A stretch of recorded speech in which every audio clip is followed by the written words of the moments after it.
Welcome to the Pitch Show 3. There are some ideas that just really feel like they'll take off. So much so that venture capitalists have invested hundreds of millions of dollars trying to will these ideas into existence. Think virtual reality, meal delivery kits, or scooter rentals. But no matter how much money has been poured into them, these businesses just haven't taken off the way everyone expected. And VCs don't want to be suckers. So eventually, they learn their lesson and stop investing in these companies. When this happens, it creates what investors call a red ocean. Like a market where I was going to say it's just been a sea of red. So what happens when a founder walks in the pitch room thinking their business is the one that will succeed where everyone else has failed? Maybe she's right. Or maybe she'll end up chum in a red ocean. I'm Josh Muccio. Welcome to The Pitch, where real entrepreneurs pitch to real investors for real money. I'm Neil Salas Griffin, Managing Director here at Techstar Chicago, and I'm happy to welcome you all to my city. I'm Charles Hudson, Managing Partner, Precursor Ventures. I'm Elizabeth Yin, and I'm a General Partner at Hustle Fund. I'm Jillian Manis, Managing Partner of Structure Capital. I'm McKeever McConnell II. Most people call me Mac, and if you follow me on Twitter, it's Mac the VC. The Pitch for Dressed is coming up after this. The information provided on this show is not intended to be investment advice and should not be relied upon as such. The investors on today's episode are providing their opinions based on their own assessment of the business presented. Those opinions should not be considered professional investment advice. Hello. Hi. Nice to meet you. Hi, nice to meet you. Hi. I'm Charles. I'm Capri. Nice to meet you. Capri. Elizabeth. Capri. Nice to meet you. Mac. Nice to meet you, Mac. Nice to meet you. Jillian, nice to meet you. Nice to meet you, Capri. Neil, nice to meet you. Hi, I'm Capri, the founder of Dressed, an app where you can make money by renting out the dresses in your closet. When I was in college, I was so broke that one time my friends and I stole a carton of oat milk from the Berkeley cafeteria and smuggled it into my dorm. I remember scouring my dorm, just looking all around for anything that I could sell to try and make some money. And finally, when my eyes landed on my closet, I thought, there is no way I'm going to sell my precious clothes. And then it hit me. What if I could keep my clothes and make money off of them? Fast forward to today, I built Dressed so that all women could have their oat milk and drink it too. Dressed is a peer-to-peer app where women can turn their clothes into cash without ever having to sell them. There's $334 billion in assets sitting in women's closets across the US. We're raising $1.5 million to scale our peer-to-peer model that is more efficient and more scalable than Rent the Runway. Thank you. Okay. Is this already launched? How many customers? What are the biggest challenges? Let's start with how it works. Cool. Okay. So how it works is it's a pretty simple app and website, just a peer-to-peer marketplace where someone uploads their dress for rental. They take some pictures, they add a description, and then that individual seller posts that onto Dressed as a listing. And then for the end user, they can scroll the app and the website. And then once they pick a dress, both parties are sent a shipping label and a return shipping label straight to their email. And then when the end customer wants to send the dress back after 2 weeks, they slap the return shipping label on the box and just send it back. And so how long have you been working on this? We launched our very early beta version last March. And since then, we've gotten more supply on the platform. So we have about 300 dresses on now and about 4,000 signups. And we feel that we're ready with that amount of dresses to finally go ahead and launch our product. How many rentals have you done so far to date, and how do you make money? So far, we've done 13 rentals total, but we haven't really spent money into launching or advertising the product yet. Just talking to very early customers that we've just found by DMing them on Instagram or from early TikTok momentum.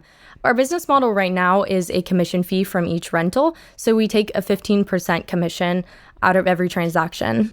What did those numbers typically look like? Like how much would a rental be?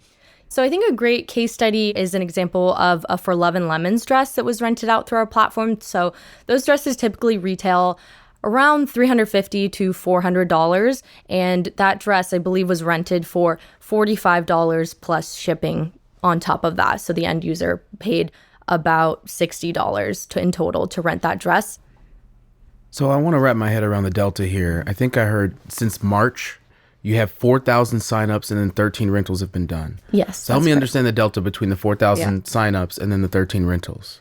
Originally, when we were doing our beta, we sort of went semi-viral on TikTok. We have a video that has almost 2 million views. And so we got a lot of signups from that, but we only had about 25 dresses on the platform. So that's when we had our first 10 rentals, but majority of those rentals are like repeat of this one popular dress that went viral. So now we're at the point where we believe about 300 dresses is sort of the critical supply amount that we need to really be able to successfully launch the product and start gaining traction.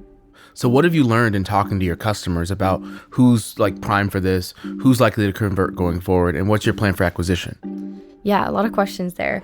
I think I think to start, like, we really have nailed down that our ideal user in the early days really is the college sorority girl. Our customer is actually a lot more simple than we originally thought.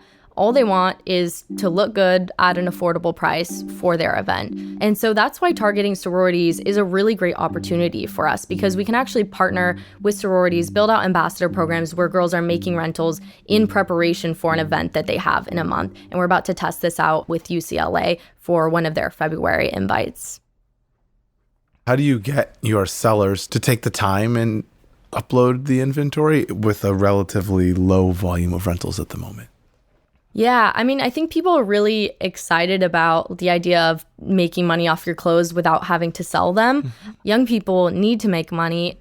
I particularly remember feeling this way. Like, my clothes are some of the only things that I actually own and I actually have. Yeah. And so, like, empowering those women to turn their clothes into assets is a really great opportunity for them, because typically the mindset of our user is kind of like, well, I really like this dress. I spent a lot of money on it. If I sold this dress on Depop, I wouldn't make anywhere near the value, even as a secondhand dress. So those two value propositions make rental a really strong argument for our core customer. Okay, I'm going to hit you with some cold water. So one of our companies is Styleland. Are you aware that this is one of the most difficult spaces with the most failures? And just some data points for you from the companies in the fashion rental space. Literally, Le Tote went under, Y Closet went under, Castle went under. They raised over $100 million and never were able to make it work. RTR lost 2/3 of its stock value since its IPO. This space is one of the most difficult spaces, hands down. What makes you so special that you're going to make this work when so many others with hundreds of millions of dollars are unable to? Yeah, that's a great question. A lot of the customer psychology has changed in the past few years, specifically to make peer-to-peer rental something that's able to happen at scale. So when Rent the Runway was first starting, the reason why they had to sort of own all of their inventory and ship everything from centralized hubs is because peer-to-peer transacting and renting was not a normalized behavior at the time. So consumer behavior has shifted significantly since Rent the Runway to make way for a model that is peer-to-peer to happen at scale. I've seen a lot of companies similar to Styleland. I forget exactly what the case was there. I have more notes on that if we can follow It's exactly after. your model. Is it completely peer-to-peer? Yes, like they don't peer-to-peer, own closet any to inventory? closet. Yeah. I'd love to learn more about that. A lot of the examples that I've seen, for example, Wardrobe or Pickle, a lot of these very recent platforms that are popping up are not actually entirely peer-to-peer. They call themselves peer-to-peer, but they still have centralized closets where you pick up items. They still hold the inventory, which then becomes A, a logistical nightmare, and B, eats into their costs. But I'm not familiar with that model specifically, so I'd actually love to learn more about their approach. So, Capri, if I were you, I would learn about every single platform that is in exact competition with you. There are 4 other ones that are the same exact model as yours.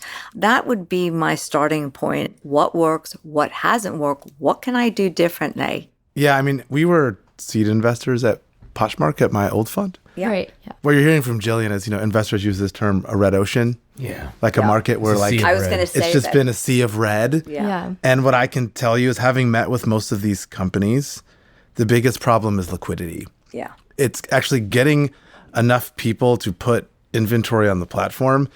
Two things have to happen. Someone who puts a dress on the platform at some point has to feel like, oh, wow, this is great. Like, it actually rented. Right. It needs to feel like it's a liquid marketplace. And then someone looking for a dress also needs to feel like, if I go to the platform, if I go to Dressed, I'm going to find something. And one thing, you have this one really natural anchor around these sorority events where the calendar's kind of known. And one thing that really helped Poshmark were Posh parties, where they could get people physically together to create density. And for you, you have these natural density moments around these. And could you use those as a way to get both more people to put inventory on the platform and as a way to market to these sororities? Like, hey, this is a really good place for you to get a cute look for the formal. I think you actually have something that a lot of the other sites I've seen don't have. So I think you have, honestly, some options here that I don't think you've maybe fully explored. And to this point, I think actually this is why people have moved away from the P2P model, because it is really hard to get that liquidity and that supply side. I think the college market is really interesting.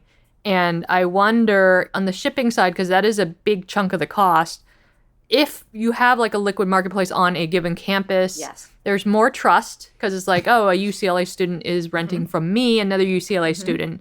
And also maybe there's no shipping, so that reduces it. So I'm just wondering whether there are things you can play around with the college market specifically.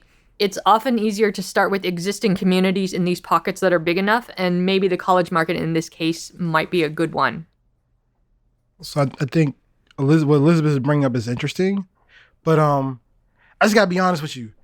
I'm out for all the reasons Charles gave. Like, we've all seen a bunch of these. We've seen a bunch of these fail. Even Poshmark, like, they got lucky. We had some tough moments. Yeah, for sure. That one was rough. And me personally, I have a hard time investing in super competitive industries. It's just hard because the benchmark for you to get funding so much higher, because you got to figure out how to raise above the noise. Like, Jillian's point, like, it's a bunch of them. And so when you get in front of an investor, they're going to rattle off a bunch of names. They're going to ask you why you're better. And if you tell them anything that's remotely similar to what they've heard before, it just shuts off. Thank you. Sorry, I just wanted to address a couple of things before we move on. So first, on the localized pickup, we are actually in the process of building that. We're launching it in January at ASU. That's going to be our first campus takeover that we're testing out the localized pickup in a beta version.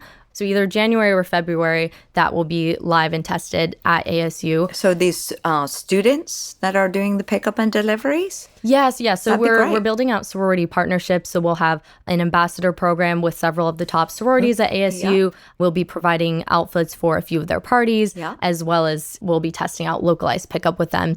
The second thing that you mentioned kind of reminds me of the previous startup that I built, which was Thrift, where we were providing software for clothing resellers who were selling over Instagram. We grew that to 150K GMV within the first 5 months of launch, and that was completely organic through Instagram. So we're really excited to leverage a lot of those same communities, the same idea of resellers and influencers adding their dress link to their bio. And that's something that I already have experience with, kind of kickstarting that initial growth there. So I'm really excited to use that. So what happened with Thrift? Can you explain Thrift? Wait, what? Before Dressed, there was Thrift? So this isn't Capri's first time wading into this red ocean. Have the investors written her off too soon? What happened with Thrift will define the rest of this pitch. That's coming up right after this.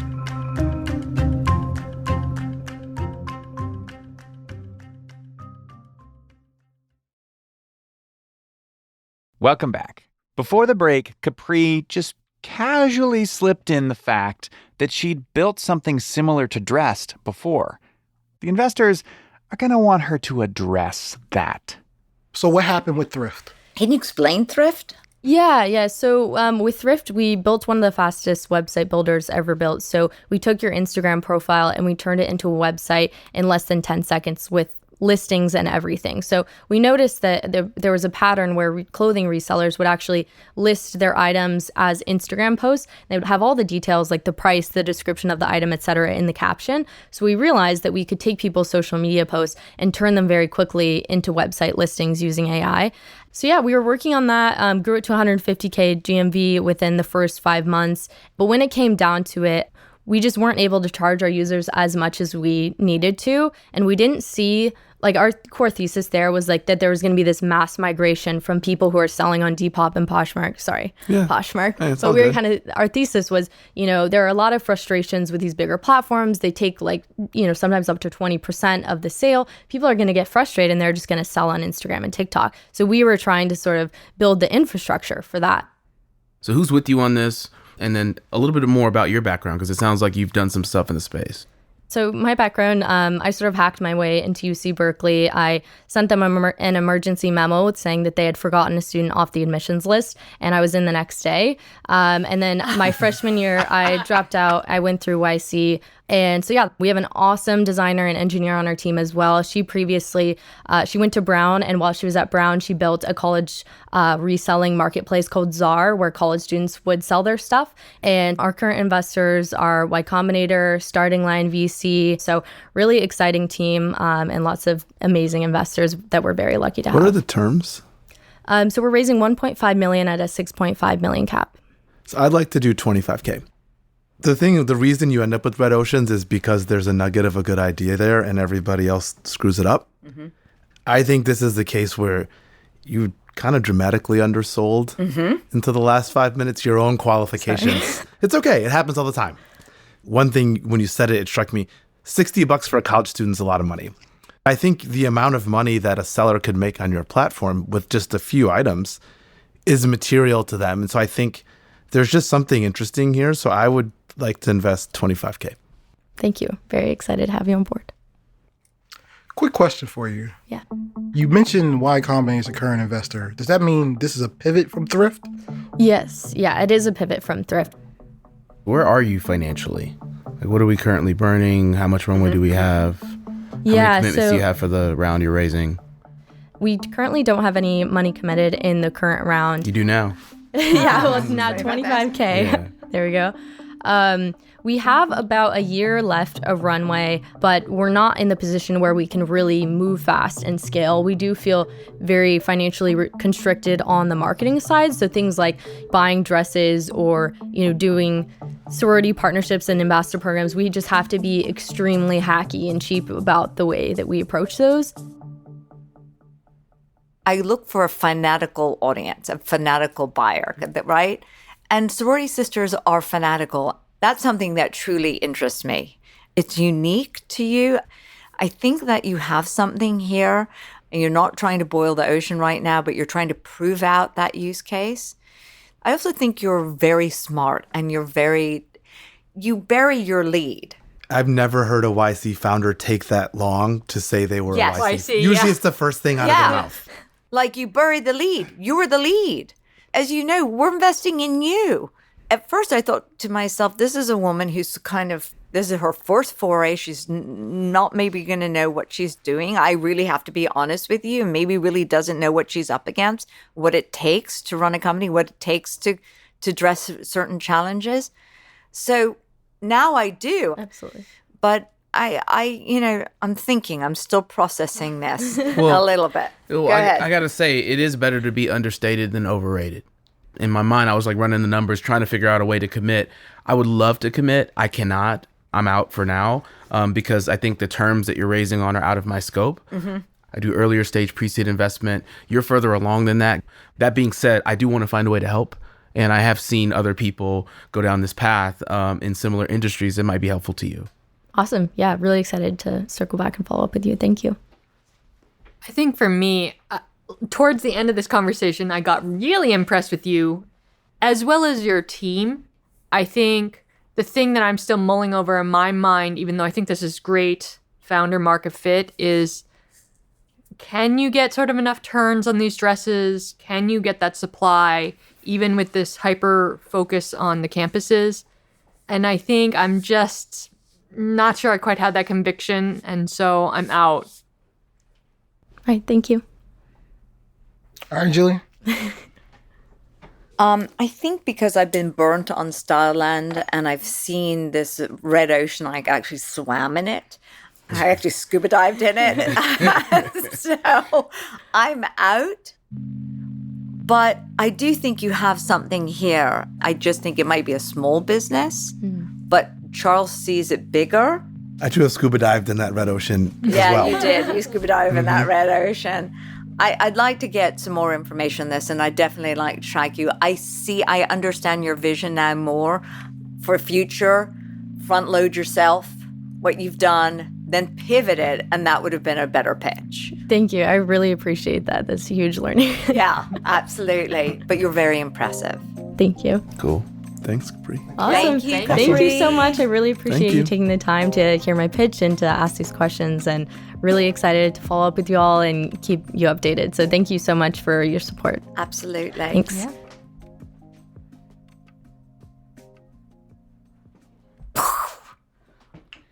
Most YC founders would have said that the first time. Oh yeah, but- yeah. You but wear you know like a what, to badge that of point- honor, tattooed on their forehead. But you know Yeah, what? did I mention I was a No, YC no, no. founder? But here's my point, right? Y'all giving her big ups for that? That bothered me. The part that she mentioned all her investors, those were not investors in this company. All those investors are investors in Thrift. Yes. And she's pivoting to this company, using their money Yes. to pivot into a new company. Well, I'm sure she Yes. And so communicated and that's that why to them. she's raising so much money now, because her cap table is going to be messed up if she doesn't. Yeah. Or she has to screw over those investors and just start off fresh. Yeah. She didn't mention any of that. She just rattled off these investors in her company. I'm like, that's not for the company you're building. That's for the company you were I building. thought she was clear about that, Yeah. that they invested in Thrift. That's right. that bothered That's me. right. Because That's right. she wasn't forthcoming with That that. didn't bother me at all. Yeah. Different vibes. Yeah, yeah. I guess it happens to me all the time that people have legacy cap tables. I'm just used to it. Yeah, it's on us to ask those types of appreciate questions. that. Yeah. To be Thanks, fair, guys. there's a chance I'll look at the cap table and be like, nope. Yep. Yeah. Right. I was just like, there's so much obvious stuff here that you're not doing that you're kind of aware you should be doing. Yeah. That's That true. like, I don't think she's gonna go over on all those experiments. But I really wish she would have said, listen, this is a competitive landscape. There are a lot of ones that failed. Here's why I'm not going to fail. Yes. Right. This is my differentiation. right. This is exactly. I tell founders in crowded spaces always start with your competitive landscape. Because that's the only thing I'm going to care 100%. about. Yeah. Like, I know Address what the you're elephant in thinking. the room. Charles, you're not going to want to hear this. But I didn't feel that energy Yeah. of a true inspirer. Yeah. Like, who's going to just get everybody, lifting the team. And I didn't see that. Women have a disadvantage walking into a room, period, right away. And if you don't exude a level of sincere confidence and be Yes. able to put all your value out there very succinctly, front load this, I think that you are going to lose a lot of people. And I feel kind of that. wanted to see that tenacity. We have a lot of people like Capri in our portfolio. That's why And investors like in, Charles are I important. went in so quick because I'm like, I've Exactly. seen this pattern, this human behavior Yeah. pattern before. Our portfolio is half female. Yeah. We have a bunch of really smart female founders who just don't do the alpha thing. Yeah. Yep. They just don't Yep. do it. But it's not even that. She felt, I hate to say timid, but even a bit I think timid. timid's appropriate for the, yeah. Yeah, Tim is but that doesn't mean she's not a You know good what that founder. reminds No, me it doesn't mean she's not a good founder, but it takes so much more for a female founder to win. Yes. We have a lot I of would say it's a I'm quiet- like that. Yeah. I've gotten that feedback before about me. I just felt like she could do that. Years ago, I was in a pitch meeting, and at the end of it, I asked the investor, "So what do you think?" And the investor said, "I don't want to say the wrong thing and call you a meek Asian woman, but I wonder how you will lead a company of 100 people." He literally many. said that, and I was thrown for a loop because I was like, "Did I just hear that?" Like, But yeah, Well, first of all, the guy we was all a know, but we moron. all know investors well, who think that no, way. but I mean, to this point, Wow. No, he like, did. if He he thinks did. that, everyone else thinks that. They're just not This gonna is tell you that. exactly this archetype, Yep. Yeah. right? Yep. It is. I mean, her being timid didn't bother me. It was just a freaking industry. Have fun, Charles. But granted, Charles said, I'm in for 25. Yeah. And I was like, oh, Charles is in. I was like, it's 25. He's Yeah, just maybe taking I'll a do wait more and see. after I get closer. But I was like, my biggest dumb investments at Precursor have been where I've worked with someone for a year and not invested, and then when they raise, it's at some crazy price, and I'm like, I just worked for free and helped Yes. this person for a year. I Yes. should have put money in if I was Yes. going to help them anyway. Yep, Yes. there you go. Yes. Test the spidey senses yeah. on the bank account. Yeah, Like, you know, we'll and see, like, like, we're people pickers. Yeah. At Precos. Yeah. That's Yeah, you all know that's what I do. I'm like, Yeah. I'm getting the good vibes from her. Like, Yeah. we've seen this. She's sharp. well, to tie a bow on that convo, though, I'll just say sometimes incredible founders have a way of hiding their power level. So Charles has agreed to go scuba diving in this red ocean once again. He's in for $25,000. A few months went by, and I was excited to catch up with Capri and hear all the updates on Dressed. But also I wondered how she felt about what happened in the pitch room. I feel like I massively undersold myself and undersold my credentials in the pitch room. I didn't expect to be grilled so hard in the room, but I'm really, really glad that I was, because after that, I scrapped my entire pitch deck. I scrapped our memo. I scrapped all of our fundraising materials. Really? Yeah, I did. And I started over with this idea of, my background as the forefront. Not every founder responds the same way to that. So I think your ability to take feedback is really impressive. Thank you. I want to create a massive company, and I don't think you can do that just without taking feedback or without, taking every single opportunity to learn and grow, because it's very tough out there. It's like you're basically like bleeding in the water and there's sharks all around. Like, that's how I would describe building a startup. It's not easy. In fact, most of the time it's incredibly terrifying and everything's on fire. So you need all the help that you can get. Armed with a brand new pitch strategy, Capri stopped pitching investors and focused on the business instead. In January of this year, Capri went full steam ahead on her plan to target sororities, starting in Arizona and San Diego. We tried so many different things, from, sponsoring parties to trying to launch different referral programs, and honestly, nothing stuck. We got a few rentals here and there, but I was driving back from Arizona to San Diego. I was talking to my boyfriend about this program with sororities, and he kind of said something about the best way to, I guess, like market or to get people excited about what you're doing is figure out how to help them and just genuinely go in with the intentions to help. And so we kind of switched our focus from what can we take from the sororities, what can we get, how many rentals can we get, and we focused instead on where can we actually provide genuine help to the sororities while also getting them to use our app. I won't reveal the secret sauce, but we figured out essentially a repeatable process to be able to rapidly onboard sororities across the country. And then we're helping them achieve their goals at the same time that they're renting dresses.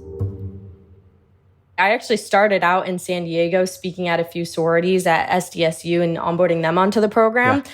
And the reaction was so incredibly positive. It was just like, I couldn't stop smiling after the chapter meeting, because you just heard murmurs throughout the crowd of like, oh my God, this is so cool. Where has this idea been all of my life? This is so useful. And I don't think there's any better feeling in the entire world as a founder. And that's really, after speaking at the first chapter meeting, I just had this feeling in my gut, like, this is what we're meant to do and this is going to work. And I believe in the first month since launch, we've onboarded 16 entire sororities all across the country. Wow. Now, the executives of the sororities are actually pushing our app much harder than we are and really hustling to get their girls to use it. Is this what product market fit feels like?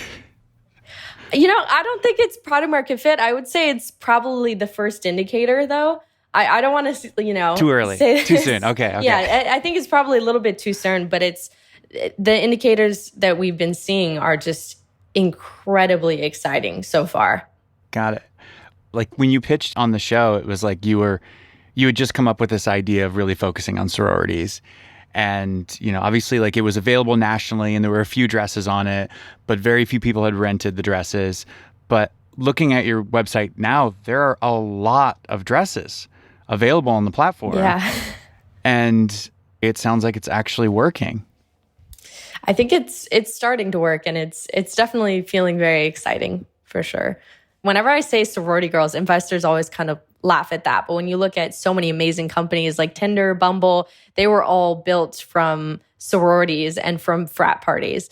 And I think when I think back to my first startup, Thrift, and how we made 150K GMV in the 5 months after launch. We didn't do that with any ad spend or any spend really whatsoever. We found a community of resellers.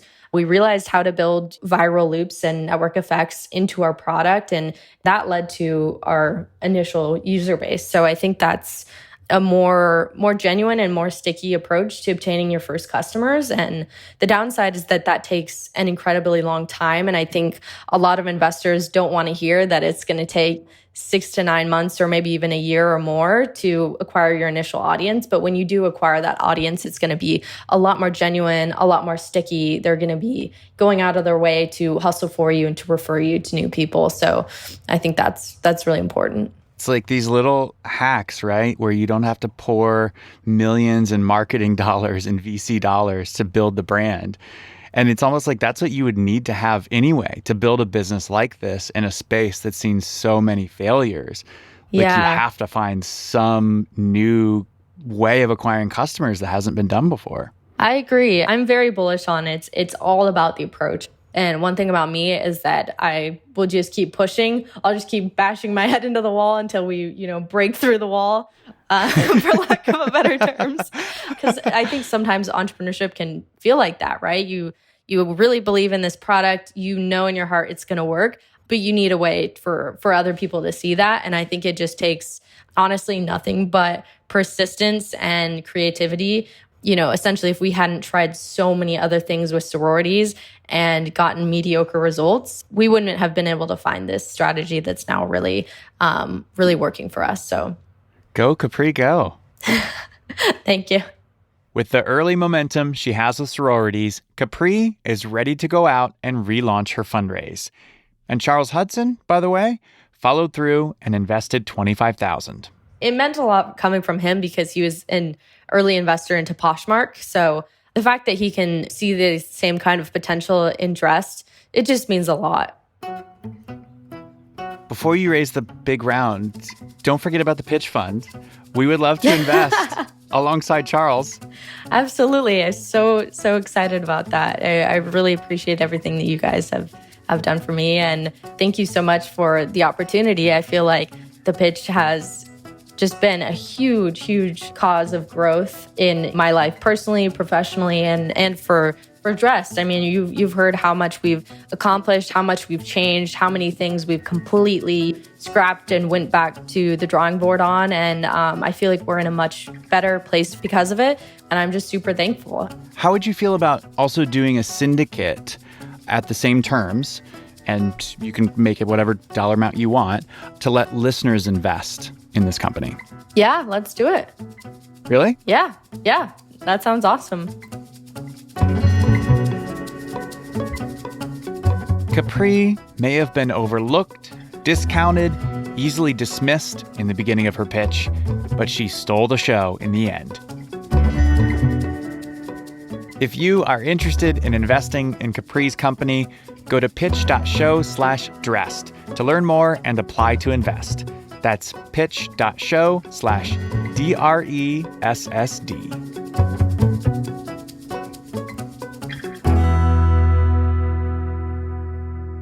We'll be unpacking more of what happened in Capri's pitch in our newsletter this week. You don't want to miss this one. You can subscribe at pitch.show/insider. The Pitch is me, Josh Muccio, Lisa Muccio, Carrie Ann Thomas, Anna Ladd, and Enoch Kim. Special thanks to Kyle Brostrom for introducing us to Capri. Music in today's show is from The Musemaker, Breakmaster Cylinder, Boxwood Orchestra, Joey Cantor, and The Brow. Want to pitch on our show? Applications are now open for our next recording event. It's this June in sunny San Diego, California. For more info and to apply to pitch, go to pitch.show/apply and fill out the application. You can follow us on YouTube, Twitter, Instagram, and TikTok at The Pitch Show, where we're posting videos from the pitch room. And if you want more of the pitch, subscribe to Pitch Plus. You'll get ad-free listening to the entire catalog and occasional bonus content. Plus, it's a really good way to support the show. You can subscribe on Apple Podcasts or anywhere you listen to podcasts. Just go to pitch.show/plus to learn more. The Pitch is made in partnership with the Vox Media Podcast Network.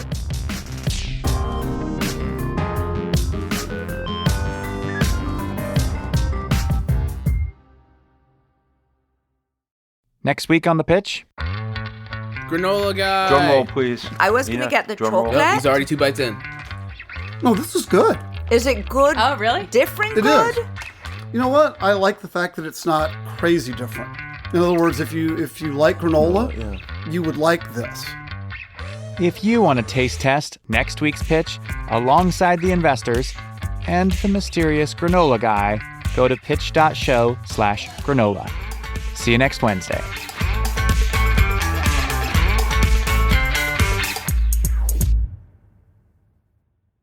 The Pitch Inc. and their respective employees and affiliates do not provide investment advice or make investment recommendations.